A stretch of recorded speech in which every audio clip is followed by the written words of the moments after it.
Hi, everyone, and welcome to episode 2 of Table 41. Now, we actually decided for the title of this podcast because we started it at this very table at Carino's at Table 41, and I Table feel right. 41. And it's all thanks to you, Josh. But so a little more on our guest today. I'm incredibly excited to welcome him. He is a tea sommelier, one of two in the city, and an amazing person, and I'm very happy to call him a friend. And today, Josh is going to talk to us about the artistry of tea and many other, I'm sure, life anecdotes that'll be really fun. So I'm incredibly excited and thank you. And let's welcome Josh. It's my pleasure to be here. Thank you very much for thinking that I would be valuable for your time. No, please. So any occasion to have wonderful tea and mainly, Cheers for that. yeah, cheers. Yeah, just before we got rolling, Josh was talking to me about this tea. We're drinking a white. Yeah, White it's tea. a white tea called Shomei. It's in the categories of white tea. It's the lowest quality. Yes, just like this podcast. How all the, I think, quality is not how much you like something. It's what you should pay for it. Ultimately, though, that should be the relevance. So, Shomei are tea leaves that are picked in after the rainy season in China when leaves are everywhere. You can easily find them. They're not young anymore, though. This is something that if you were to eat dim sum, Chinese restaurant sort of thing, if you were to get an option to taste teas, this would normally be the tea that goes with that. Again, it's very inexpensive. It's pretty bold flavor, easy to enjoy, low in caffeine, all sorts of good things. I mean, maybe I just have cheap taste, but I love this. Yeah. Today I found out that white teas in general, because we've had this is the second one so far. Yeah. And look at me, I'm already an expert. Yeah. But it are my favorites, and by far. So, Josh, before we talk about tea and the artistry of it all, I want to talk a bit about you. Okay. So, you are a very interesting individual, and off camera we've talked a lot, and Yeah. you tell just the most fascinating and adventurous stories that make me feel like I live in a closet. It's been a life, yeah. Yes. And would you consider yourself to be a man of adventure at heart? At heart, yes, but in reality, it's always would like more of that. Yes. I think that I'm a very leave it to destiny kind of person. Yes. I don't know if I truly believe that, but if I ever think about it, it just seems to make sense. The idea that there's a river and I'm a leaf in the river, and you get caught up on something or other, but sometimes you get nudged loose and you just keep flowing down. But ultimately, you don't get to choose exactly where you go. You're just a leaf in a river. I think that's my life is like that. Many cool things have happened and I've done many things, but it never really seems to be my own choice. I just kind of agreed to it. You find that it just takes you. Yeah. And Yeah. wow, that's amazing. And definitely, I wish something I really. Yeah, I found I need this overwhelming. I have this need for control in my life, so I wouldn't even swim in a pond that was not tried and true to some extent. That's fair. Anyhow, so wanted to ask you, how did you start being fascinated with tea, and what is the origin story to this villain arc? I mean, I didn't want to do this. I actually probably would have been very happy not ever picking a pot of tea up. There was a point in my life, and I think with many others, where tea is a tea bag and you drink it because there's nothing else to drink. Yeah. Or the coffee was especially bad or something like that. But it was a hotel breakfast drink for me for my whole life until the restaurant that I used to work for, which is closed because COVID killed it, unfortunately. But that place, I was the sommelier for wine, and I made the wine list and did the wine pairings and all that kind of thing. And we felt as the restaurant group, like if you drank and if you came, even if you didn't love the food, hopefully I could win you over with the wine and the service and that kind of thing. And the stories, like that matters a lot. So even if the food wasn't the best, the experience was at least worthwhile. Yeah, and hopefully enough so that you'd be willing to give it a second chance. And then hopefully we can win you over with the food next time. And then, then you're kind of a customer for life at that point. But if you didn't drink and it was just solely up to the food, well, we don't always they hit perfectly or throw perfectly. So there was a risk, and we had a night where nobody was drinking. It was a strange Saturday, 41 guests, not even a beer. And I didn't really have a plan B at the time. So I was just helping to serve, and that wasn't okay. And we had I'm quite an expensive server if I'm not trying to sell alcohol. The revenue goes way down. So Right. um, the owner and I had a conversation, and he said, like, basically, what the hell happened today? Um, it's not like I can control people drinking or not, Right, of course. but certainly I can control uh, having plan B, essentially. Like, I could have, if I knew how to do juice blends or mocktails or Or something. something non-alcoholic that would have been an option to otherwise a crowd that is not interested in alcohol. Yeah. Yeah. I could have sold something.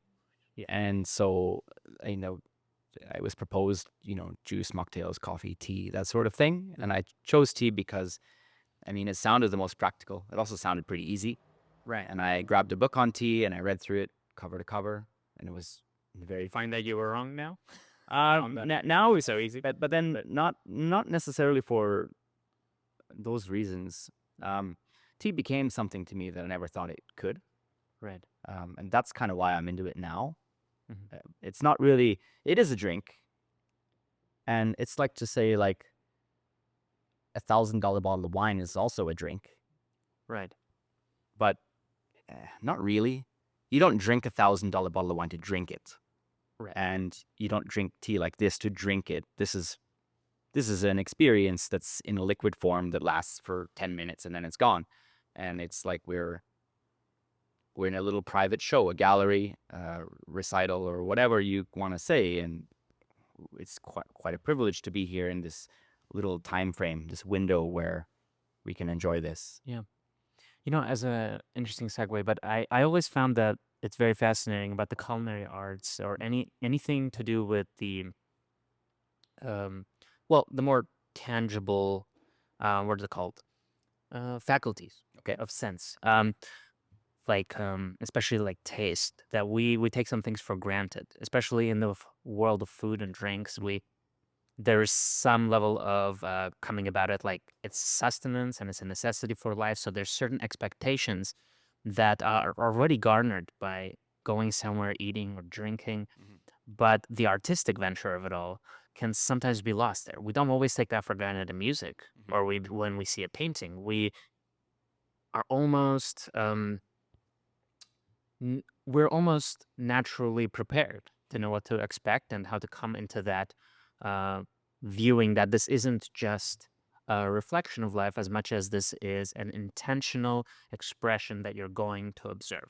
That's something that you're exploring with those sensory faculties, whether it's just visual or audible, that you're going in order to stimulate those faculties and in order to, well, whatever are your reasons to delve into arts in general. But for some reason with food, um, we find that lost sometimes, at least in my experience. I don't know if you agree. I wonder if it's like a very cultural thing. Probably. So there's a wine shop that I also work for, but to plug them, they're like the wine shop in the city for French wine and European wine, I would say. It's called Metrovino.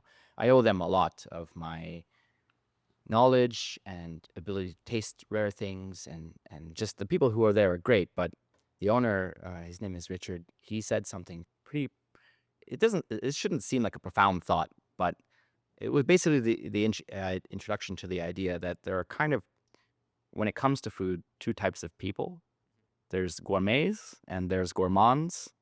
Oh yeah. And so that a gourmand is someone who would be okay to have a giant plate of spaghetti that has one flavor. It's a meat sauce, and you're sustaining. You eat this entire bowl of one flavor and you're content with that. Whereas a gourmet would like to have, like in a Japanese traditional setting, like 15 different dishes all having different flavor and texture, and they get full off of the variety. And Right. not just one big thing. Right. And So it's essentially like a more diverse approach to it, and wanting your experience to be more cumulative. I don't know necessarily what's right. Like, certainly in my general life, I'm very I was raised to be like that gourmand kind of person, but in my professional life, I'm very gourmet, and it's like a very bipolar existence in a way. Okay. All right.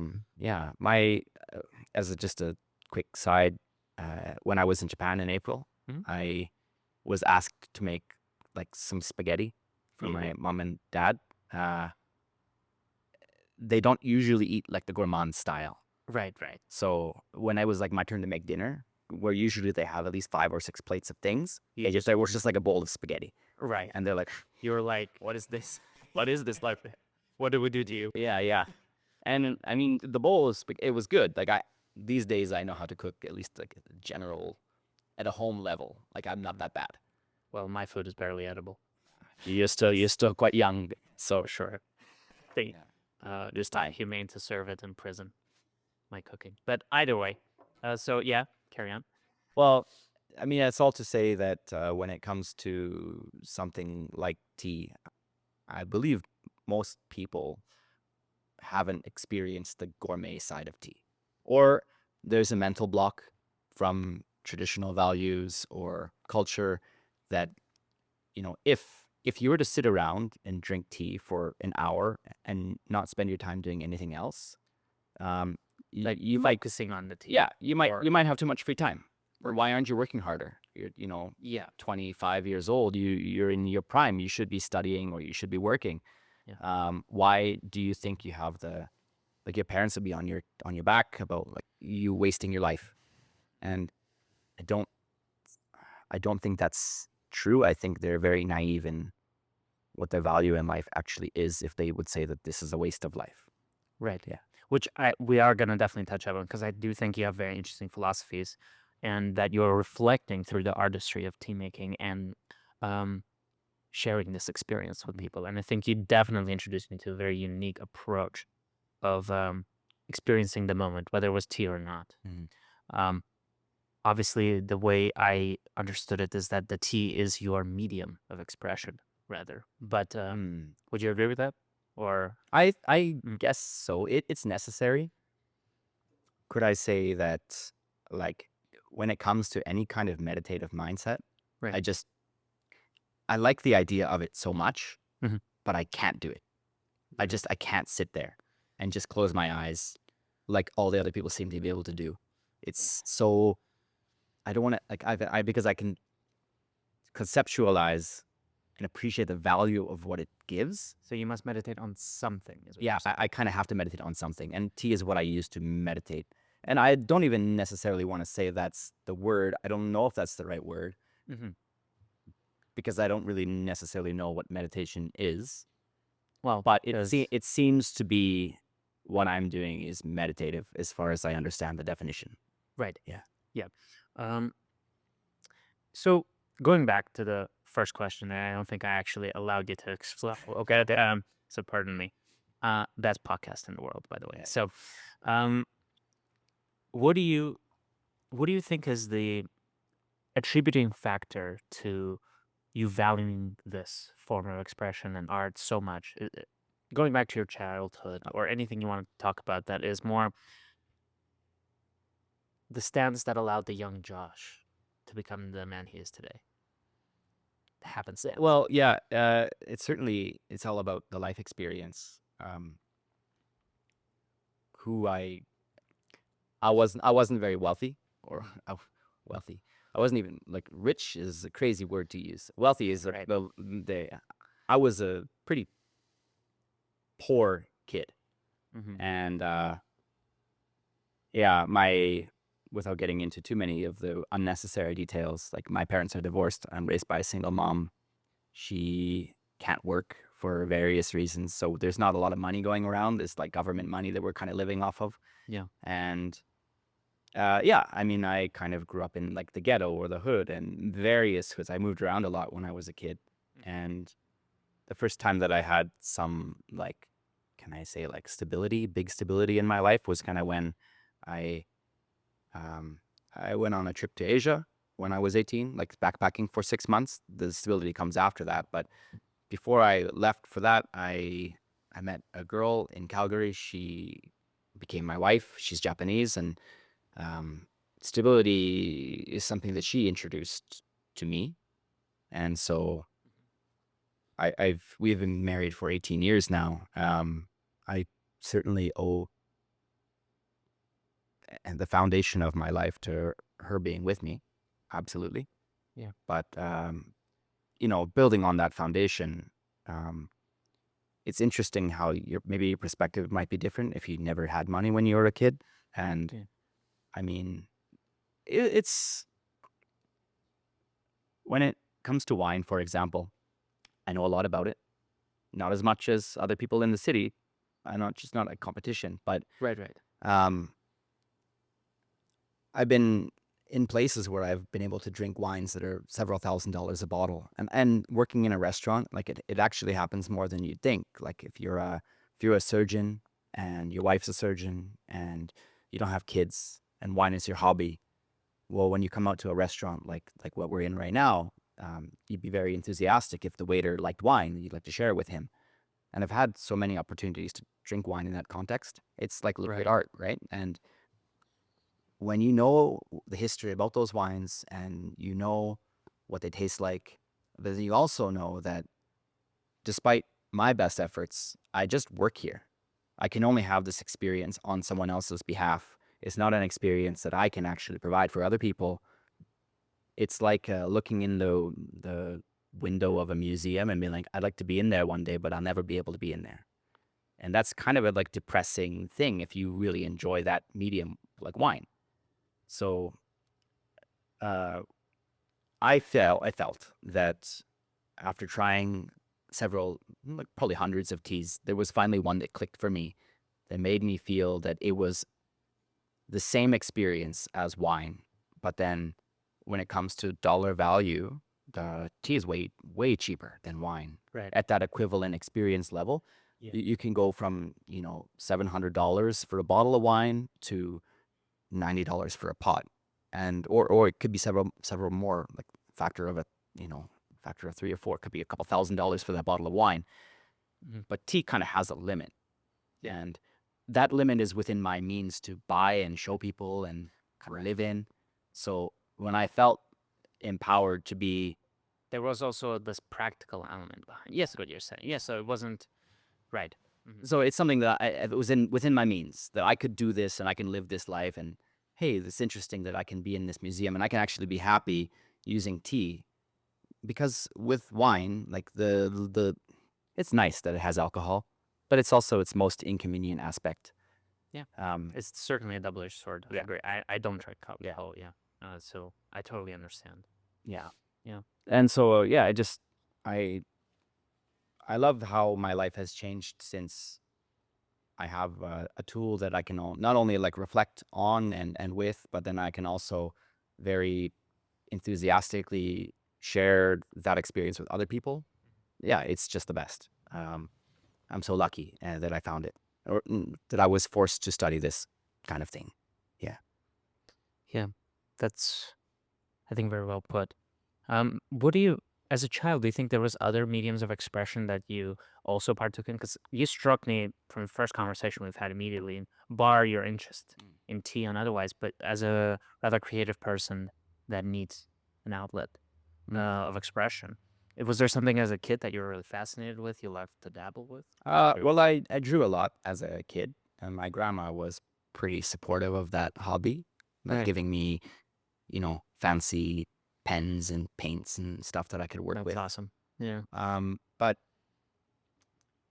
it's not really something that I really focused on in my life. I drew sometimes, like when I wanted to. I think that's the way to do it. I never really forced myself. Yeah. And when it comes to like artists' techniques and things, I think there's a certain skill limit. Unless you try to be better, you never really pass that. So You never want technique to be an opposition to creativity. Mm. And until you get rid of it, really, that's where mastery can commence, probably. Eh? so certainly never mastered that. And it wasn't until maybe a few years ago when I started doing the tea labels for my website that Mhm. I kind of got back into it. Yes. And there's a lot of, and the world's changed a lot since I, like with Photoshop, with things that I never really Not that I'm good at any of those things, but at least with like a baseline level, I can still, Your website's pretty good. I can make things happen, which is fun. Yeah. From a pen and paper perspective, I can do a lot more now. Yeah. Yeah. So, by the way, we will link all the websites and everything that's mentioned either here on screen somewhere and also probably in the description. Sure. To all of this. What does tea represent to you now? Now that we're here, and I want you to segue this into essentially talking about how you came to this understanding that you have of tea and whatever it is that it represents to you now. I would say, well, I don't know if I'll be able to make that point, but I'll try. I'm going to actually start with the second part of the question, see if I can link back to what does it mean to me now. I'm not the best at asking questions. No, that's okay. That's what you should call me out. Yeah, that's a little too. Let's say that the best way that I've found that I can explain this is through just analogy, and that, I mean, I've had a lot of tea in my life, and uh, the best part about it for me is trying a new tea. It's kind of mundane drinking the same tea over and over and over again. But there's let's say these leaves that made this. Yeah. The dry leaf itself, let's make it an equivalent to like a palette of paint. There's certain colors on that palette. I don't get to choose what colors those are. Right. But they come to me in a box, all kind of preloaded, ready to go. Certain amounts of red or orange or whatever. Again, I don't get to choose. I don't even necessarily. Maybe when you start to understand the history of tea and the certain flavor sets, you can maybe get an expectation that hopefully this tea has more greens than reds. But fundamentally, it's just essentially paint that doesn't do anything. You need to have paper. You need to have an artist. You need to have motivation. All these kinds of things. And those are the other factors in tea for me. So you have your paint, you have hot water, or warm water, whatever you want to use, and you mix them together. And so the paper or the canvas is the water. And when you mix them in the solution, when they sit together, there is an artist who appears, and they take the paint and they move it onto the paper. And how motivated they are to do so, and maybe, how audacious they're feeling with their brush strokes and that kind of thing. That's all depending on temperature. So the hotter the water is, the more swiftly and boldly they move. And, not every artist is capable of painting in that manner. Some like to go very meticulously and slow. Right. So not every tea can have the same recipe. But Right. You don't always have this more organic approach towards. Right. It's a very science-based approach for me, and I think it's a very well put that way because I've seen your notebook as some of the things you mentioned. Well, I say I've seen it. You describe what is actually in it. It's quite fascinating because it's I feel like it. I know it's maybe a pretty strong statement, but I don't believe somebody can make great tea without measuring things. Absolutely. I think I agree completely. And if they do, It's a fluke. it's a fluke. Good for you. You won't get that same flavor again. The artistry of it is partially in the consistency for you as well. Yeah, it's important. Well, producing that. 100%, because it's like I'm actually a little bit out of my league here. Art is not something that I really do know much about. But let's say Mona Lisa was made by, is it Da Vinci? Yeah. So Da Vinci probably did many, many other things. I'm sure he's got definitely did. I'm sure he's got all the, especially an issue. Yeah. when he's got some, like, when it comes to other paintings though, I'm sure he's got some stuff that you'd look at it and be like, that's not that special. I'm sure. Well, maybe he's the genius, right? Right. No, I completely agree with you. But when modern day intentionalism, we've literally put his notebook sketches into museums. So, Right. Who we definitely Okay, but I mean, he's not necessarily the best example of this, perhaps. Then I think it is exactly spot on because it's not like every Mozart composition is supposed to be an above and beyond masterpiece. And some of them had very classical connotations, which were functional, like serving a purpose, needs to be done by a deadline, has a particular commission to meet. So the artistry and the air of genius can also be kind of easily muddled towards that, because we want to attribute higher intention to somebody we've already attributed to some level of genius anyway. But Right. I understand what you mean. Not everything is. So I guess what I would say I'm trying to get at with this is, if somebody sent you here to have let's say a certainty that they had with me, Right. and if I was just winging it, the tea that I made for you and the tea I make for them might be as different as seeing Mona Lisa versus seeing Something completely some different. sketch almost. Yeah. And that they might see the sketch and be like, the hell is this? Why did Roseanne send me here? What a waste of my time. Like, Right. he said this was like the thing. This is the tea. But and I feel like unless you're measuring and timing and you kind of have a mastery over these variables, you can't just show Mona Lisa to people. You need to know how to do that. So you need a recipe. Absolutely. And that Okay. ultimately that recipe is very personal, but it would start off like in my approach that I would take, 4.4 grams of tea, and I'll mix it with 330 grams of water. So that's your baseline. Yep. Okay. Yeah. That's plus little teas. Yep. It's a ratio of 1 to 75. And then do using boiling water into this glass directly. Yeah. Which I have seen you have many of, and he pulled out very nice mugs today. Yeah, these are cool, but usually I'll just use glass because it's so inert and it doesn't influence my opinion at all. Right. And there's shortcomings in glass, like it loses temperature. Right. Okay. I use them all the time, so let's just say that's another static thing for me. Right. That's a variable you don't Yeah. shift. And Yeah. Okay. Yeah. So, okay, it's the 1 to 75. It's rolling boiling water into the glass. That's 2 minutes. And then I'll pour off the liquid. Preparation, timing, temperature. Yeah. And measuring it. And, well, one other element I would say is that the kettle itself is made of iron.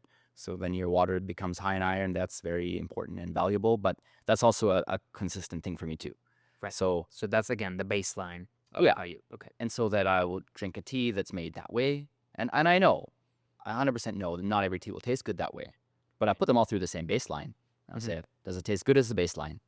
No. Do I see any potential in this, though, if I were to tinker and... Right. What is the thing you want to feature in this particular brew? Right. And I think that if the baseline was just dead boring, then I'll say, oh, it's kind of a waste of time. Why would I try harder? Now that there's very few examples of teas that I won't put through that baseline, because I just know that the result won't be what I want. But for the most part, they always go through that. But you would still, yeah. And then this is an approach as of a few years ago. What I started doing is to say, like, call it, as anyone might say, dialing in. So, okay, I make a tea at 1 to 75, but then also 1 to 25, or let's say 1 to 50, and then 1 to 100. And so you try those 3 teas all next to each other. Generally, you know which direction to fit. Yeah, you'd know, you'd have a least favorite of the 3. Right. So then you kind of axe it. And then let's say that 1 to 50 was too potent. So your preference lies between, hopefully, 1 to 75 and 1 to 100. And so then maybe the next 3 that you try is, 1 to 82 or something like that. Right. And then you say, oh, well, 1 to 82 is better than 1 to 100. So you do like 1 to 75, 1 to 82, and I don't know, 1 to 79 or something like that. And you just wiggle your way until you get to what you think is the best. And then you say, oh, well, this is really nice. 2 minutes, is that good enough? How about I do 1 minute, 2 minute, 3 minute? And then you say, well, 1 minute was too short. Clearly it's the other way. How about 2 minutes, 3 minutes, 4 minutes? Okay, 4 minutes is definitely too long. 2 minutes, 2 minutes, 30 seconds, 2 minutes, 45 seconds, 52 seconds. And you wiggle your way into what you think is perfect, which ultimately, the idea of perfection in tea is it not having flaws. It doesn't really... You already came to the conclusion that you like it and it's worth the time. Right. Now that you've been finicking. Yeah, with, yeah. yeah. So you're just getting it to a point where it doesn't have flaws anymore. Right. You don't want to show someone bitterness. You don't want to show them astringency, that kind of thing. And I don't know if this is necessarily the right path. May I, sorry, Yeah. I'm interrupting you, Yeah. but do you think that these are objective for you? So have you marked down Yeah. the elements that are there to be avoided? Yeah. Yes. Such as bitterness is never something you're looking for, or like, So yeah, in Chinese teas, there's a couple categories like pu'er tea and maybe in some certain types of oolong tea where having the bitterness is culturally significant. right. I don't like it though. So this is the other thing. Like, I'm You look into the historic foundations behind it, but then you still draw your own conclusion based on taste. right. It'd be essentially like I'm not the artist here. I'm a manager of the artist who is inside of the glass, and then they are the painter. I'm telling them what I want them to do, Mhm. and so I'm commissioning them essentially to make me what I want. Right. And if, let's say, in a certain that certain tea traditionally is really, really potently bitter, Mhm. well, I'd rather see something a little bit more elegant from them. So even though the artist is historically famous for doing that, I'm choosing maybe like a Nouveau style of painting from them. And not everyone will agree with that, Mhm. but it's my life. Right. I want to show them what I like. And I have justification and reasoning to put it out there. And Which, by the way, is not vague. I've read some of your articles as well regarding this on the website, and we do want to talk about it because I do want to feature in case people are interested in this. So they go and check out some of the writing you do. You do everything from, I know some of it's closed behind passwords and some of it is open to the public, but there's a lot of whether you would describe it as epiphanies or realizations. And they were rather interesting and symbiotic to your overall philosophy, I think. But yeah, well, the password protected stuff, that's usually when I think something I say is very controversial and I'm going to get in trouble for saying it. right. And I Don't worry. yeah, and I could definitely not say it, and I could like censor myself. But then why would I do that? It's never a good idea. Yeah. Because you must, I think it's always better to express rather than not and regret it later. Right. Lord knows I have. Yeah. Anyhow, sorry, pardon my interruption on that. I was just really curious to finding out if these things that you want to avoid were objective. Yeah. And, well, objective to you, lowercase objective, we would say. But it's something that you are constantly on the lookout looking to omit from the experience because of your personal tastes. Yeah. So, can you briefly just, before we go back, I know it's a tangent, but I feel like it's a rather interesting one. Yeah. What are some of these? So we just talked about bitterness briefly, but what are some of these things that you want to avoid in a tea? If it's flavor, Okay. I guess. Even in an experience in general. So one of the things, it needs to have personality, and Okay. tea can be brewed in a very neutral way where it doesn't have that, and personality is in very, very few teas. Every tea that I sell has personality, and I chose it because it has that. Personality, how would you define that in this case? Are you saying it's something that sticks out no matter Well, what? It has a consistency element of recognition? Yeah. There are aromas and there are flavors which are very grabby. You can't miss them, or it's very hard to miss them. They protrude, yeah, and they're distinctive enough that even like a layman who may not know much about tasting or smelling things, I believe if you inform them that those are there, they would see that they're there.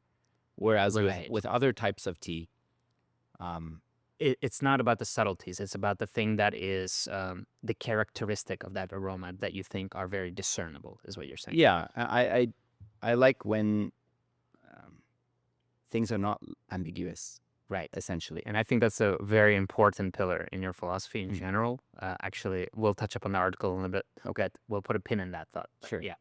Yeah, this will be a very strange way to explain what I think is a good tea, but this makes sense to me anyway. Yes, please. The idea of drinking tea for me is like climbing a wall, like a rock wall, a rock climbing facility with the little pegs in the wall that you can grab. First of all, there's walls for amateurs, which are very easy to climb. It's almost like climbing a ladder. You just go up. And I think that, I can't do those. thank you. Just thought out. They're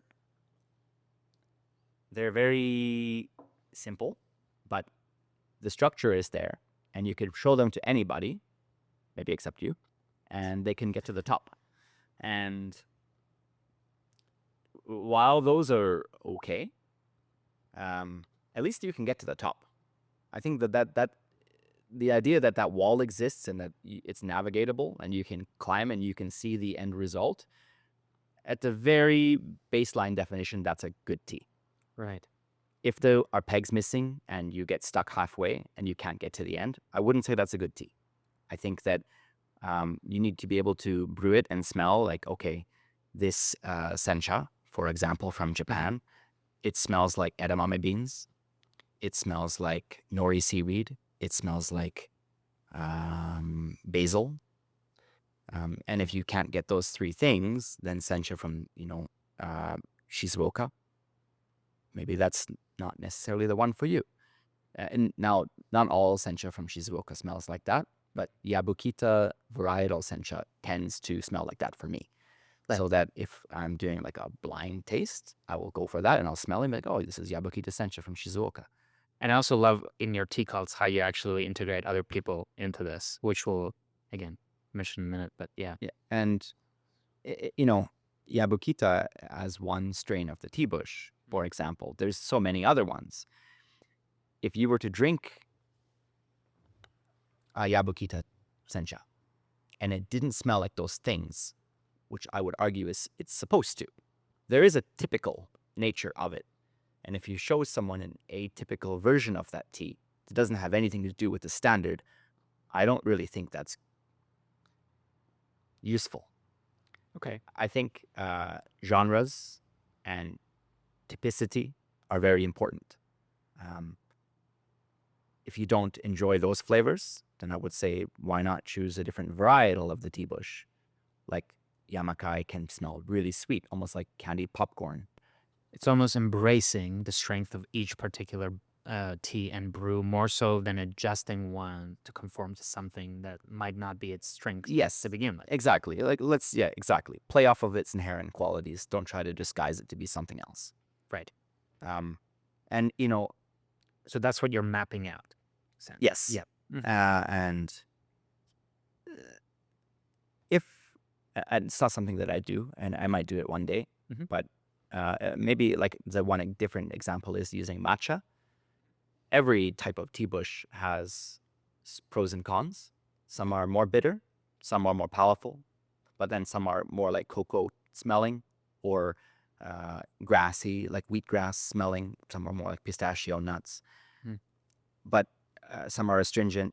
Some have like this is almost impossible to explain, but in the yin and the yang, they have a very like white yang vibe to them.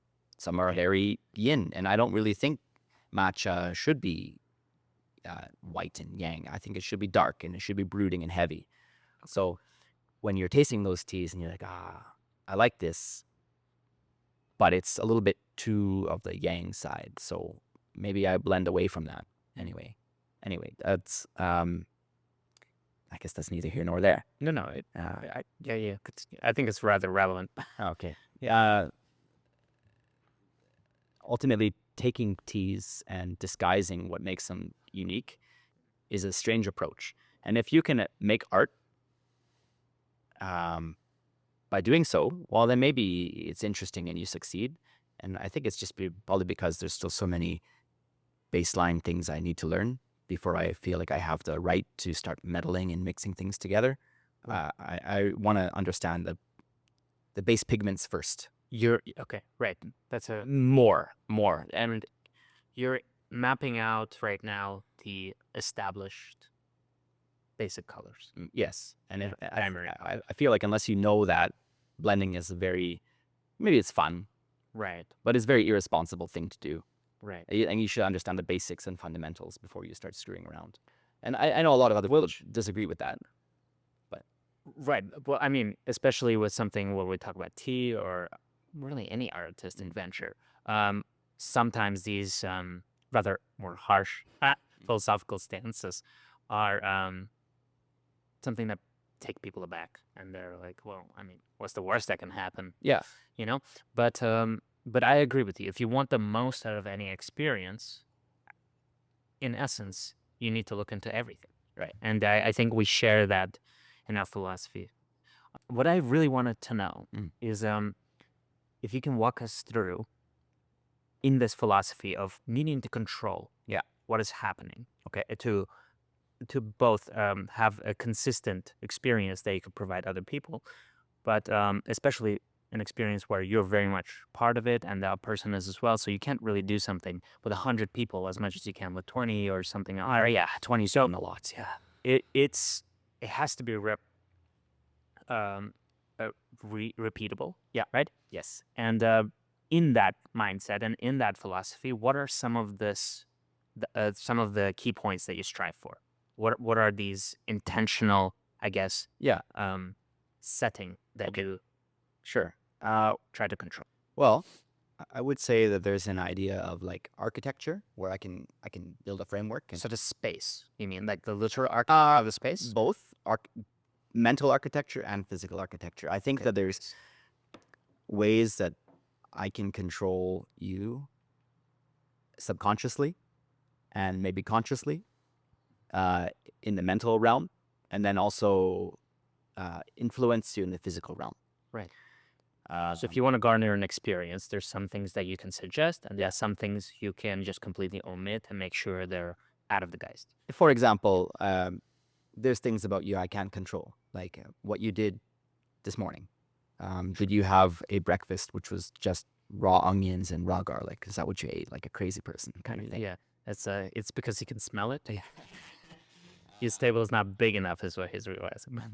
Or How did you know? did you have like a giant fight, or was it just did you just wake up 30 minutes before showing up? Like there's a lot of things which will affect our meeting that I cannot control. I can recommend you like, hey, could you wake up at 6:30 today and just I know that might be hard, but then I need you also to have a coffee. I need you to have this coffee from this place. Right. I need your lunch to be a sandwich from this place. Yes. And that's not really that feasible. And I need your wife to punch you. Yes, I'm sure. You'll be primed and ready. Yeah. So if anything is weird about your emotional state, like if you're not in a good mood, let's just call it next week. Let's do it next week. Right. Now, in a regular life setting, I can't control those things. Maybe for a special event, I could. Mhm. But then it should almost be a one-on-one. Can I control that for 10 people? It'd be hard. Right. Especially given how many variables there are. Yes. It's like this. And yeah, so the idea of that mental architecture, so of things that I can control. Okay, it's bright in here.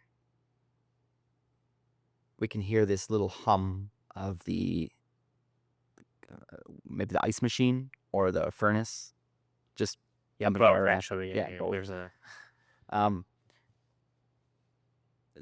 there currently is no draft in here, but if there was, if we open the window, maybe you feel cold and it's distracting. October in Canada. Yeah, maybe It snowed today. Sorry. yeah, maybe I'm Isn't that crazy? wearing 2 layers here, and maybe the conversation makes me uncomfortable and sweaty, and I feel weird. Yeah. And so it's like something that's on my mind, distracting me from what I have a task to do. Do you even accept that this is a task, or are you just kind of here to hang out? Are you mentally into this? There could be a third person, fourth person, fifth person here, and the bigger the group is, feel like the idea that you can be derailed from your mission gets higher and higher with the more people you add. But even how comfortable you might feel when you're alone versus just with me, it's different. you're not in the same mindset with me than you are when you're with yourself alone. So what color the walls are, what the texture of this cup is when you hold it, how it feels on your fingers. These are all, I think, really relative things that I could control all of those things. I could turn off the ice machine. But in your own regard, right? Because let's say something bothers you. Yeah. At the end of the day, this is something that you are taking the initiative Mhm. to say will tailor a better experience. Yes. And, it's very challenging to account for those things. But I feel like if you were going somewhere and they told you that this will be like a defining thing for you, you're going to have tea with me, I hope it'll be one of your great tea experiences in your life. If I was going to say that to you, Yeah. and then I didn't think about those factors, like, well, who am I? I'm a very amateur, I think. I think there's a lot of factors I can control and factors I can't control that I can manipulate that, Still warrant consideration. yeah, at least I would want to do my best to alleviate them of their power. What's the end goal of this experience? Is it when somebody approaches you and said, I just had a wonderful time? Or is it more that, oh, everything that you were saying was clicking and I've experienced what you have experienced? And I think are the closest that I can come to. It's or anything. Probably like a bit of both of those, but then there's, I see value in what you do, and I also want to do it from today onwards. That's probably the best answer. Mhm. Yeah. Sorry, may I pose a query? Okay. Yeah. Okay. Sure. Let's say somebody comes Yeah. and if they partake in that tea cult, Mhm. for instance, as an experience, and you introduce a tea to them, Yeah. you mention some of the historic significance of it, where this particular thing was sorted, Yeah. and your particular methodology behind this, and what you expect Mhm. from this tea, and even how to even partake Yeah. in drinking it. Yeah. And they do so, and they understand exactly what it is that you described, and they feel like, oh yeah, that makes a lot of sense. Mhm. But they go away from this experience thinking that, this wasn't that special. But they're never the same approaching the tea again. Would that still be something that you think is, Successful. yeah? So is it Mm. a regard towards your artistry being reciprocated, or is it more so the approach to your artistry being appreciated and taken into consumers' own hands, and them looking at that tea differently now? It's And probably more of I don't really. I'm making you case for one. I was really important. I don't really think that their appreciation of like the length that I went to make that experience matters that much to me. Right. Because I didn't do it for them. I did it for me. And Okay. they're just here to, can I say, like, pay witness to some cool thing I found that I Yeah. think is worthwhile for them to hear because it makes me feel good. And Mhm. if I just extrapolate, hey, I feel good doing this, I think that you might also feel good doing this. Right. Let me show you this world that I've built mentally. You need to do it this way. You need to sit this way. You need to sit up straight. You need to be here. And if all those variables line up, those are what I find is the easiest to slip into this mindset that I was in when I had it. Like if looking at a Chinook sunset where the sky is pink and purple, if you have this tea at that time, I think that tea will change for you. But we'll see. And I'll make it for you in that way. I can talk about the way that it's made and stuff, but Right. This tea is best on a cold winter day. Yeah. When it's snowing outside, and ultimately, it's there are few teas where I've felt like, wow, this is amazing. It's magic. And I know that I'm a bit of an eccentric person when it comes to how open I am to allow it liquid to make me happy or sad or something like that. I know that that's not that normal, it was certainly admirable. I'll tell you that. but I feel like it's like I know some secret that you might not know. Right. And I want to let you in on this secret because it makes life really cool for me. Yeah. And You want to share in beauty. yeah, and I just want, it's not really like I want to help you, but yeah, I just want to share it. I hope that you can see it in the, if you saw it in the light that I saw it in, your life will be better. Yeah, I think so. Yeah. So Sorry. yeah, Continue. well, yeah, it just there's certain things when it comes to tea drinking that are about building that wall, and just is something that I started on earlier about the rock climbing wall that ultimately define currently where my head is at with the great, great, great teas that exist. But it would start off with you, taking the dry leaves and looking at them and saying, oh, if I had to explain what color these were to somebody, what colors would I say? What size are they? What smell do they have? And you go through that and you assess that and you're like, oh, okay, I think I get it. And then you brew it. Um, let's say that I fine tune it. It's my recipe. Yeah. I go through and I smell those things. It shouldn't be me having to tell you anything. It should be clear enough that you will smell the edamame beans, the basil, the nori seaweed. You should be able to get all of that without my help. And if you cannot, then my architecture was a failure and my brewing it was a failure. And So there's a certain element of reciprocation you need to have in form of feedback to ground your benchmarks. I wonder about that. Yeah. I don't usually ask people that kind of thing. Um, I do, just as part of the experience, I do usually almost force their perspective, Right. where I tell them what I think they should smell, and hopefully they would agree with it. I don't usually allow them to come to the conclusion on their own, Okay. which So stating that prior to the experience or drinking it, Mhm. rather, is important element of your artistic expression. Then. yeah, I guess so. It's Because it is one of those factors of suggestion that is important. yeah. Okay. I think the power of suggestion, but if ultimately you can arrive at my little secret door of happiness through me almost pushing you along the way, then I maybe would say that's my goal. Okay.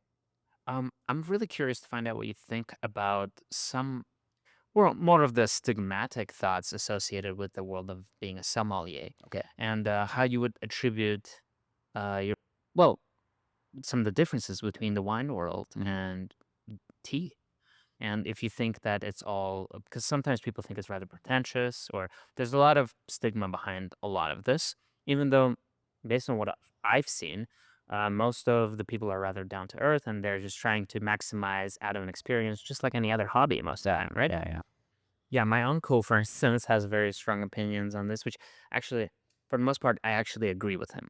Because whenever I was, although primitively, introduced to this world Yeah. of wine sommeliers and tastings, I attended a cheese pairing Okay. party Yeah. and bread pairing party.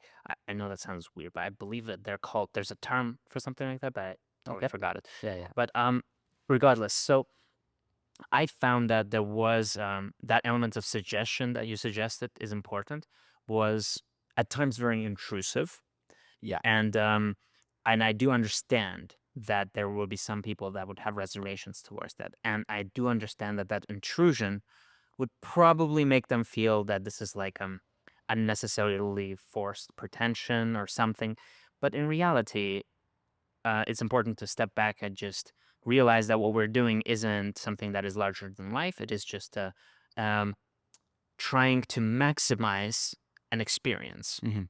Um, and I mean, I'm sharing my own opinion, but I'm curious to hear what it is that you think. Um, It's actually a very unique perspective of, because I work in a restaurant, and right, the restaurant that we're in right now doesn't necessarily empower me to do this as much as the last place did.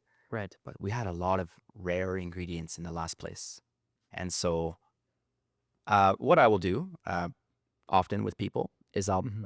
bring them the tea, for example. And I'll be like, just the leaves, okay? And you Yeah, smell that. What do you think it smells like? right, And they'll say, oh, it smells like jasmine. I'm like, okay, you're not wrong. right. It's just tea, and it can smell like anything. But maybe your memory of jasmine is a little fuzzy. So I have jasmine and I bring it over and they open this jar and they smell jasmine and they say, oh yeah, no, I'm wrong. It doesn't smell like that at all. Mhm. Now it actually smells more like zucchini. And so we go get a zucchini and bring it over and be like, yeah, that's exactly. It's like zucchini, but then there's something else. Okay, what's that? Something stale. Like, do you have pumpkin seeds here? And I say, yeah, I'll go get pumpkin seeds. And it's like zucchini and pumpkin seeds at the same time, and you're smelling it, and you're like, but there's something citrusy now that I can get. It's like puzzle pieces are falling into place, and you start to be able to see a whole picture. Let's say lime cordial, like you'd make like a lime drink in a bar, Right. like a mocktail kind of thing. Mhm. Zucchini that's been grilled and pumpkin seeds that makes up the aroma thing. Now, when you're talking about the cheese sort of thing, like the power of suggestion, I think it's how that is conveyed which makes it pretentious or not. Right. So it's the attitude about it rather than what it actually represents. Yeah, because it's pretentious to force you to think that, Right. To insist upon it. to insist upon it. Right. So that is the line of intentionalism where that artistry crosses that boundary into. Yeah, because Yeah. you're not right. It doesn't smell like zucchini. Yeah. Yeah. You think it does. I think it does. Right. And I'd like for you to come to the conclusion on your own that it does. But it's like if I told the person who smelled jasmine, like, you're a fucking idiot. Yeah. No, it's okay. Yeah. That you can't do that. That's pretentious as hell. You putting them down like you're wrong. It's just Yeah. tea. Oh, you don't understand. Yeah. You don't. And Yeah. So it's that attitude. That is the line. I think you defined it very well right there by saying that. So, and I think you put it very well. So I completely agree with you. It is just trying to make the most out of an experience. Yeah. And would you say that this experience as an artistic experience is deeply rooted in a pedagogical aspect where the person is exploring but also learning? Yes. Okay. It has to be. I think unless you learn from an experience, it won't stick. You need to learn. So if it's just exploratory for exploration's sake, Yeah. and they try something and they find it novel, but there's no real consistency to be found for them with this because they might another day taste the same exact tea but not yield even similarly close conclusions. Do you feel like that is something that went awry in that artistic experience? Or do you think that something should have been more edged towards educational aspect of approaching certain things, like remembering where that tea is sourced, how it's prepared, what to look for in this particular strand? Yeah. And in doing so and remembering some of these things, and even if you remember all of those things and you still find the tea completely different today, Yeah. then that's been all worthwhile anyways.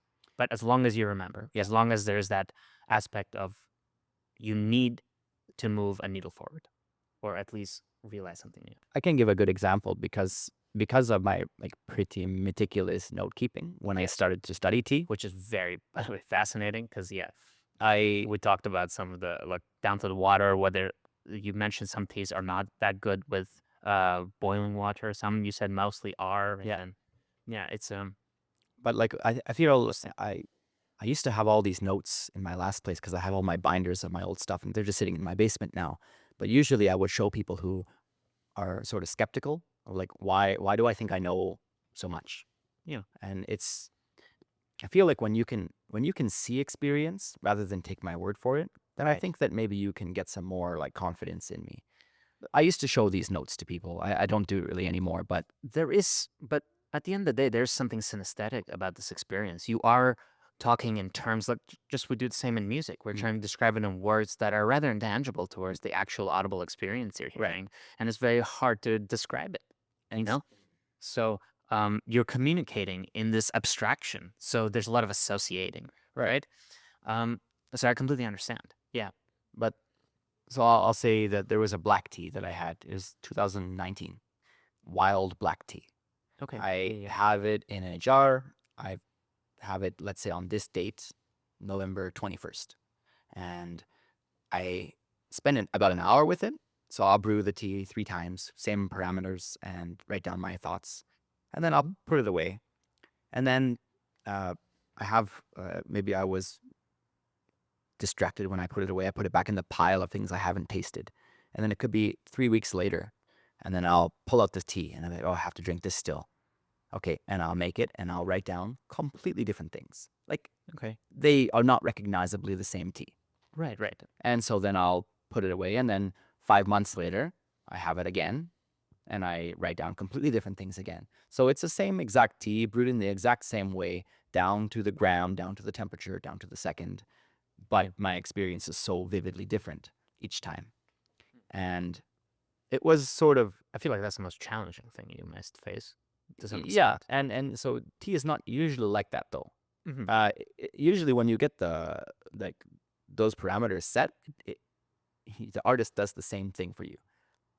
Mhm. But in this particular one, it was so wildly different that like today it was very fruity, like incredibly fruity, but then the next time it was very earthy. So um, I think the idea of that architecture and the framework of maybe your mood, your incoming mood, your how distracted you are while you're tasting it, like how you're tasting it alongside watching YouTube and just writing notes in the off time. Yeah. Um, oh, Is this an adjacent to something, or is it something that you have holistically put your attention to? yeah. And then so you know, when I'm having tea with you, the experience is not the same as when I'm having it by myself. Right. You're an X factor here. That's right. Okay. So everything is different. I have to kind of at least pay attention. Like I shouldn't ignore your existence when you're next to me. So there's almost like this feeling of proximity. If I'm sitting too close to you, do I think about it? Do I think it's weird that I haven't said anything to you in 7 minutes? Um, Mhm. that awkward feeling in me was definitely changing my attitude. And even when I'm in the situation where I think I'm doing the same parameters, the result is so different. It is the one of the main reason why I would explore this world of factors. And if and I don't know how to control these things yet, but that's like Well, you're trying. it's a life It's an goal. adventure. Yeah, it's my venture. It's To cater the most ideal simulated experience that you can. yeah, and I think it's gonna be my life goal. Of all the factors that I can control, what emphasis and weight should I put on each factor? Does the small breeze in here, does that really affect things as much as the lack of music or the lighting? What is omitable, what isn't, right? Absolutely. And like as an aside for people who do drink, I would say a very good example about this is just using beer. Mhm. There's been some like long days in my life where you get home at like maybe 2 in the morning, and I'll be like, oh, I have to get up at 7. I also have to shower. Oh, I'm exhausted. Okay, well, I don't have time to eat, but at least I'll drink a beer in the shower while I'm, winding down for the day. Never And, tried that. and the beer shower is, I'm sorry, Therapeutic. the shower beer is awesome. It's a Beer shower sounds better. yeah, it's delicious, and beer is not. I love beer too. Right. It's not usually that delicious. It's circumstantially delicious. Right. Right. And if I went to sleep and I woke up, 5 hours later, and I had the beer 5 hours later in my groggy, just awakened state, it would not be delicious. It'd be probably gross. And so it's a mental thing. It's your fatigue. It's your, is it winding down? Like, did you deserve that beer? Or is that even a factor? Certainly it is. Right. And so should I tell you to wear yellow, or should I tell you to be well rested, or what factors should I emphasize for you to taste that this is fruity? Like, why did I taste that it was fruity on this day but earthy on the next day? Those factors are things that I didn't used to keep track of, Yeah. but I'm trying my best to do it these days. So we'll see. So, yeah, what we are both curious Mhm. about is the mindfulness element of it. Do you think that partaking in this experience also has something that one can train in their own approach to everyday habits and life that is able to reconfigure your appreciation for the basic things? 100%. It's trainable because I was not a mindful person, certainly, before I got into the idea that you would study. Uh, well, okay, let me say that one of the beginner tools when it comes to wine drinking, but you can apply it to tea or coffee or cigars or whatever you might want to use. It's this thing called an aroma wheel. So an aroma wheel has at its core like pretty simple definitions. Could be like this is earthy or this is fruity. But then, And it is very fascinating, by the way. It is on your website. yeah, You posted it in part of the article that we saw. It yeah, kind of breaks apart the savory elements of salty and spicy to fundamental things, then more and more complex. sure. And that aroma wheel is one of thousands. Like that. That is just that's not my own thing. That's just one that I grabbed, right? But Mhm. I think at the baseline, anybody could, even even my wife, even my wife could smell tea and say it's like vegetal or it's earthy. Yeah. That takes very, very baseline effort. It does take some effort because there are people who would just say this smells like tea, and then that smells like tea, and that smells like tea. But they're all so different. I refuse to believe that if you put any effort whatsoever into this, that you wouldn't be happy with the result. But yeah, first it starts with that.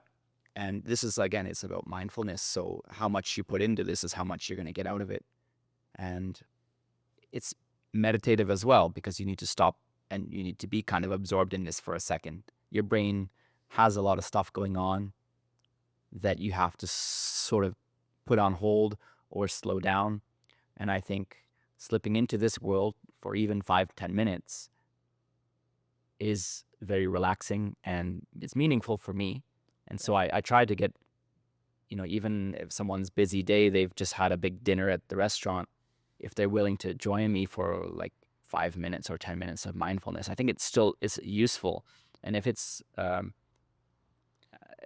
worth it to them, this is going back to a question you asked me earlier, but if it's worth it to them, they had a good experience with that and their life changes, that they are a little bit more mindful going forward, then I will say that mission accomplished. That's what matters to me. I hope that they like the tea because I put so much effort into it. And To crafting that experience. yeah, And and when yeah. someone says to me like, that was great, see you later, great. I'm happy that they're happy, but yeah. if I never get to know if I change their life, maybe I'll never see them again. But But you don't want this effort and your artistry just to be a bygone. yeah, a one-time thing. Yeah, I would love if it stuck with them and changed them in some meaningful way. And when you have a one-on-one thing, I believe that's very easy to do. I think you're right because I mean we weren't even one on one, but when you did it with us, Yeah. it would certainly work terms.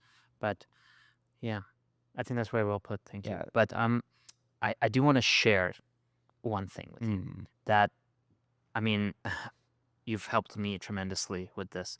I'm a person that really struggles to rest his mind. Okay.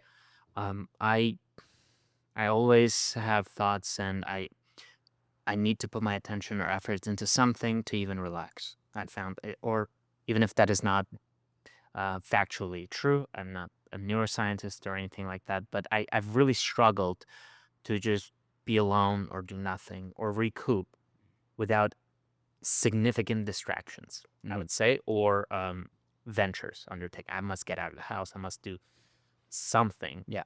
Often even outside of my comfort zone, just to come back to a zone where I can work again. Okay. It's but I never thought that I could just take a moment and see whatever teas I have at home. Yeah. And see if I could finish with them, Mhm. have some fun, see if I could tailor a nice experience that I want to get back to from evening to evening, and to even observe whether I am able to do that consistently, and even striving to achieve a consistency in that experience is restful. I find that I could just sit back and actually focus on this, get something out of it, very tangible that I appreciate. Yeah. But above that, allow myself to practice mindfulness and walk away rested. Mm. and resume whatever it is that I wanted to do. And tea has always, I think, naturally been something that I've loved. Even culturally, it's very significant for us. We have it every breakfast. And, Yeah. we're big tea drinkers in the family. And it was always in the association of the soothing, of the nurturing. But now it has that extra layer of mindfulness that and consistency that I strive for and I look for. And I find it not only very fascinating, but almost a necessity for me to recalibrate at times. And it's very joyous. It's very joyous. There's nothing like just sitting back and actually not grabbing an iPad or watching a bunch of videos, listening to a lot of music, to get out of my element and do just this. Well, I mean, to speak to that reset, I think I can even see that in a different light because I'm not the same person I was 10 years ago, especially when it comes to like hunger of learning new things about tea. Currently taking like a little bit of a rest on a plateau. I think it's a rather high plateau, but I'm not. There's definitely more peaks, but they're pretty far away. I don't really even know how to get to them right now. But the idea that there's thousands of teas out there, and there's probably tens of thousands of types of tea that I exist in small towns and here and there in the world I've never heard of. Maybe I'll never have a chance to try, but That's the way. yeah, Yeah, that's you want to explore it all. yes, I won't for sure, and I understand that, and that there's major types and subtypes and recognizable names in tea along the way that I've got the majority of those pretty well under wraps. Satiates your curiosity as well. Is what you're saying. Okay. And then in the sample season, like when I was ambitious, I would have like probably 500, 600 teas a year. That's crazy because I spend about an hour with each one. And I don't have that much free time. Like I have a family, even though I neglect them a lot. Yeah, this is also a family therapeutic podcast. Thank you very much. Yeah. I But we're show work, though. I understand. Getting what you do, and yeah. and because I see the value in it, and it is like, for lack of a better word, it is meditative to me, and like you said, it is, rather than having an iPad sitting there with this drink and just being with it for a bit, was helpful and is helpful to me still. But when you make it your job and you take the love out, like the joy out of it, then I think you can see something even more special, because Interesting. burnout is a very real thing. Oh, yeah. When you work for 10 hours and you're tired and you could go home, but you also have still 120 samples of tea to drink, and you're like, okay, well, it's 1:30 a.m. I guess I'll do 2 or 3 teas today. And then it's 4:30 in the morning, and you're like, I got to get back here at 10 a.m. To choose to actually do that is, I think it probably causes more harm than it helps, but the experience accumulates over time. And you find it worthwhile? yes, and there's teas that reset that for me. Like I could be months in that season and like kind of like hating every minute I invest in it. Right. But then when it comes to like Taiwanese, there's a Taiwanese tea. Yeah. It's called Oriental Beauty. Mhm. When I have Oriental Beauty, everything resets. Uh-huh. It's surprising I don't sell one. I just Okay. don't have that many good connections in Taiwan at the moment. Yeah. But whether I try like competition ones that are made here and there, it's a type of tea that I can dependably reset on. Okay. But every joy that is possible to come from tea, for me, although they come in other teas too, they're almost always an Oriental Beauty. Even like a low quality one, I can drink it and be like, oh, this is just the best. There's something about it. Something about it. Yeah. And that's just for me. I think for everyone, they're gonna have their own tea that does that for them. But it's just so like empowering, spiritually empowering when I drink it, that I'm recharged. I'm like, okay, I can drink another 10 teas now. I've had that when you showed us that black tea. Actually, that was you were comparing. Yeah. different parts of the same tea. Yeah. And different parts of brewing different sides of the leaf, I Yeah, guess. that one is the Jinjunmei. Yeah. Black, yeah. And wow, what a difference the last one makes. It's a night and day. 100%. Yeah. Ultimately, losing the love of tea along the way and making it a chore. Focusing on the craftsmanship of it all, we'll say. Sure. When you feel that way in such a kind of, say, like a negative headspace, I think that's quite negative to like, but then to be almost forced by it to fall back in love with it because it's so good or something like that. That's very special. Right. Wow. I never thought about it like that. So it's a Yeah. I don't know. I have to have a point with saying that. Other than Oriental Beauty is an amazing tea that changes my life every time that I feel depressed about what I'm doing. what is a light question that I usually always bring up at the end of the podcast is what is art to you? Okay. Good luck. Art is something that life creates with the intention to inspire. Something that life creates. Life has to create art. Hmm. I would say that's a fundamental. And I used to say human. Something a human creates because I kind of don't believe that robots can create art. Okay. Or birds. Well, you're clearly an intentionalist in a lot of this, your philosophy, so I completely understand you. But I'm kind of doubling back though. I don't know if birds can create art. They might. It's a famous conundrum, maybe you've heard of this. If a cat spills paint on a canvas and walks across it, and people genuinely feel things while they observe it and it kindles something real, does that make it art? Yeah. Even though a cat never intended to. Yeah. I don't. Although we'd never know cats. Nobody knows cats. I don't.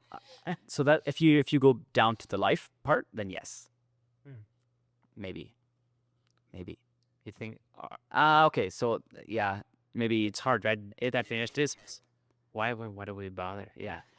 But it's a point. yeah. I feel because I wrote this in my article, and If you want to read it. yeah, sure. Maybe I better. I'm actually yeah. Okay. Please.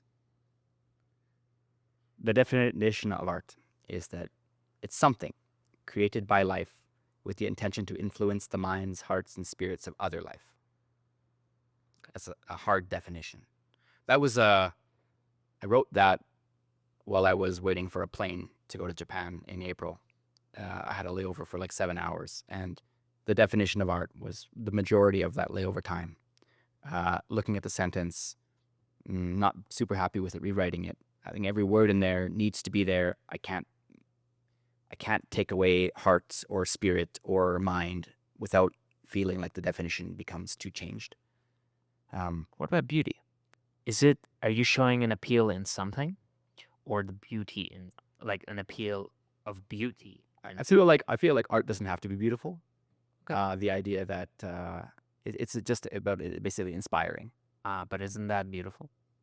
I Isn't there beauty in the grotesque?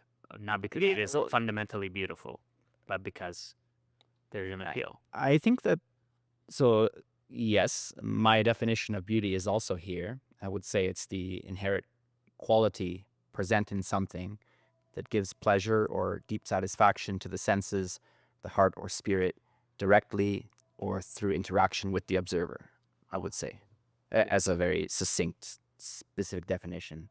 Okay. And I think in that, just one more word to throw in there, that it does matter a lot in the overall, how I would describe it, is nature. And it's the phenomenon of the physical world collectively, including plants, animals, and landscape, and other features and products of the universe. It's an amalgam of the real. But as opposed to humans and human creations. Nature is not a human thing. Right. It's a juxtaposition towards our nature. Yeah. We get to exist in nature, and we are natural, but we are not nature. We are humans. We're essentially aliens in this.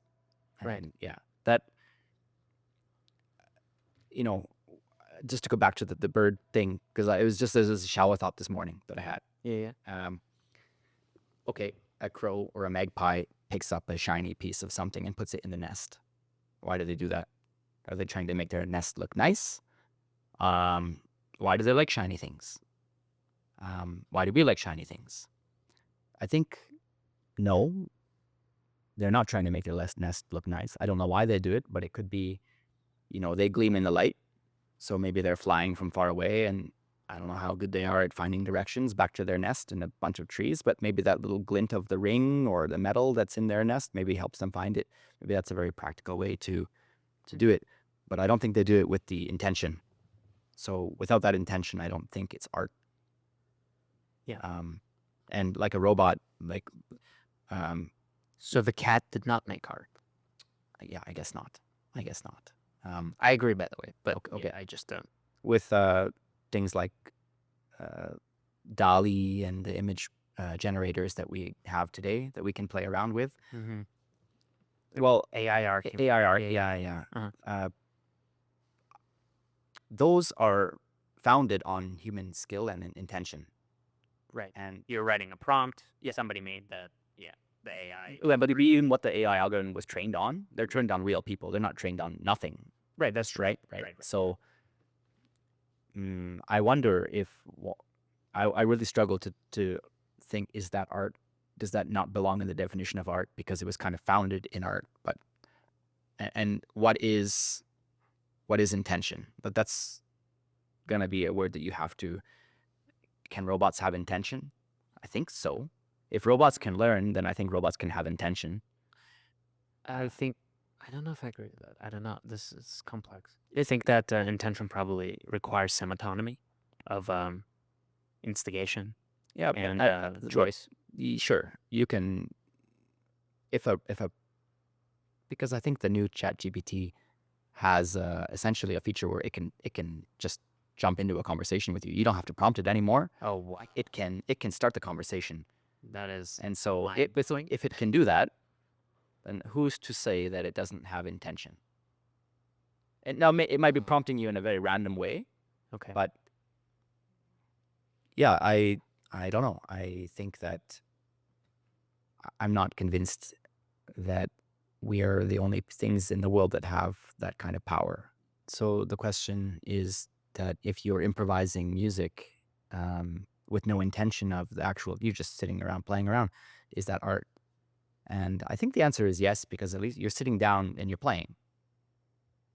Whether or not you're aware of your playing or not, or intending to do a certain song or not, you're still creating something. Yeah. I don't think I agree. Okay. I will tell you that that's why I guess I'm interested in people's defining of art, because in my own, it certainly wouldn't merit that. I do try to simulate an intention to the best of my ability. I do have a definition of what music actually is to me. Mhm. It is less of an abstract, uh, perhaps a language. Mhm. Would be the closest way I would define it. Than it may appear to me, and I have certain tendencies. I have certain things that I like. There's a lot of metaphorical things that I can express in it. It's not so convoluted and subjective all of the time for me. And I, in that, I think that I can and I'm able to communicate something rather intentionally. And for something that is inherently subjective and abstract, organizing sound can certainly yield some consistency. And because that consistency is rather not only observable, but I find recreatable and achievable in my own practice, I do very much believe in that intention and I need it. So to me, if I just improvise or I do something else, it's not that it's not an artistic venture. It is not a facsimile of fine artistry in its own right, because fine artistry is the attribution to me, at least, or I would make the distinction between art for art's sake and fine art, where some of it has to come from not yourself. Maybe it is in the eye of the beholder. But to some extent, I have found that what is within my understanding and within my creative expression um, is, in some sense, directly and only tied to intention, where unless it is honest in that regard to myself at the very least, then I cannot truly um, call it a fine art, because it doesn't stand, and it dies back into that abstraction very easily, and it dies in that subjection. But if I've taken such painstaking um, thought and effort into organizing it, into displaying an intention, then the fineness of it all to me is its realization. It, Okay. it needs to occur. So it's very like succinctly what tea is to me is what music is to you. Like I think if you swap the word for music and tea out, it's exactly what I said maybe 15 minutes ago. Yeah, I tend to agree with you, actually. Yeah, so we're both rather we value the intention, Yeah. and we believe that that's where the artistry of it all lies. Because what's the difference between that and true craftsmanship? Um, there's nothing wrong with it. Doesn't mean that something I will improvise won't affect somebody very profoundly. Yeah. There's nothing to do with that. Um, but it is not something that I can control as a Right. variable. Yeah. Right. So, and it isn't something that is in my so because of that, it's just something that I'll omit Mhm. from my thought almost. I try to focus on the things that I can Right. and that appeal to me because of that. Um, and I find beauty in intentionalism. I find beauty in exploring. I don't like stumbling upon some double entendre in a poem. I like to see it. I like to know that it is pronounced, and that in how pronounced it is, that there's no doubt. Somehow inside we know that that is intentional. That adds an extra layer. Same in music, same in music. So we use our harmonic language, our approach, the melodic contour itself, the very fabric of what we would constitute to be that music. We can manipulate it. We could juxtapose it to its counterpart. We can transpose it. We can change it to a major. There's so many things we can do. So many technical applications in that harmonic language or a modal structure um, that we're utilizing, and whether we are even disorganizing it. All of that intention, if done well within that frame, actualizes into actual artistry. Because without a frame, it is useless. I feel like everything is lost. And even though it's still beautiful, its meaning is all the more hollow. Sure. Yeah. It's exactly like I'll just reiterate something that I said earlier, just about about tea, but just improvising in this sense and just throwing water and tea leaves together and getting a result. If you like it, that's good for you. But I didn't put any effort or anything into there.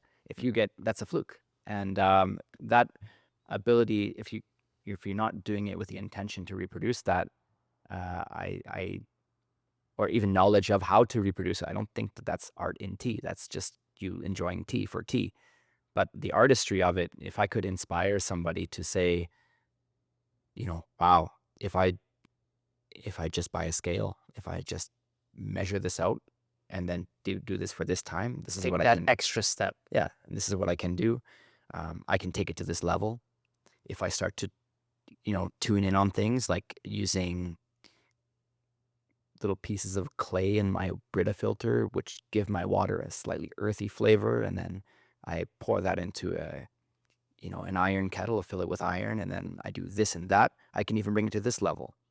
I feel like it has so many good parallels with what you're saying with music that, um, yeah, some people might say music's music.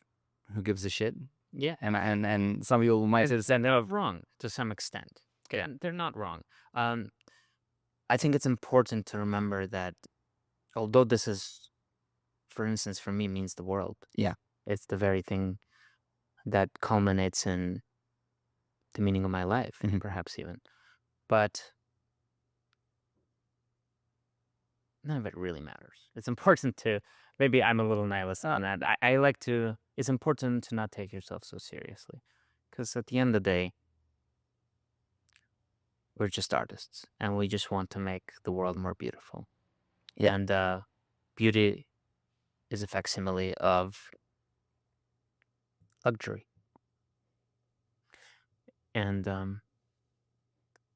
we all want to be deserving of it. Mhm. Sometimes life can be harsher than that. So it's important to always make life more colorful and interesting. But to some extent, it will never. It's important to remember that it will never supersede the need to breathe. And Mm. um, because after all, do we live to breathe or do we breathe to live? You know? And I think my example is a little bit of a rhetorical question because it's we live to breathe another breath,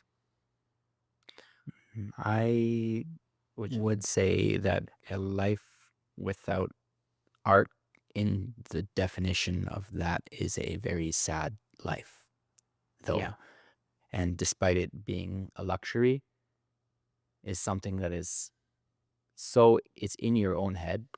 It your perspective is so easy to move it and shift it that if you currently undervalue that and live a sad life, it's just it is very volatile. yeah. And yeah, I I think tend to agree with you.